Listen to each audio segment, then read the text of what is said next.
As the 2025 midterm elections draw closer, the administration's senatorial bets under the Alianza para sa Bagong Pilipinas coalition are wrapping up their campaign efforts and continuing to woo voters across the country. PTV's Daniel Malalastas has the report.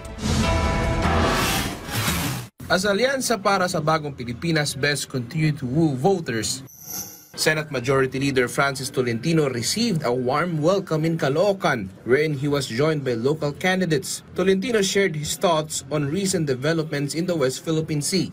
Atin pong tinutuligsa yung mga huling nangyari sa West Philippine Sea at paging doon sa north of Batanes.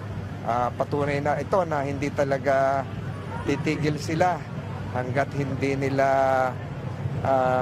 naiipit ng husto ang ating nayuyurakan ng ating mga karapatan. Representative Erwin Tulfo meanwhile visited Iloilo, wherein he said that market tours and motorcades are helpful in learning more about the problems and concerns of our countrymen. Tulfo was joined by some House lawmakers. Senator Bong Revilla went to Bulacan, where he visited Marilao, Baliwag, Plaridel, and Malolos. He emphasized his success as a senator and his plans in case he wins another seat at the Senate. He was warmly welcomed in the province.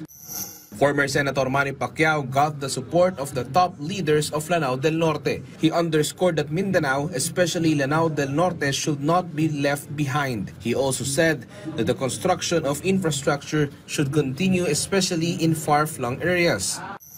Meanwhile, in light of the bullying issue in some schools, Representative Camille Villar said it is important to also check on the mental wellness of learners.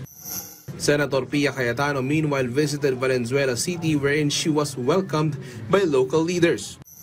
For his part, former Senator Panfilo Lacson is pushing to fight corruption also in the local government level. His solution, convert LGUs into smart cities. From People's Television Network, Daniel Malalastas, Balitang Pambansa.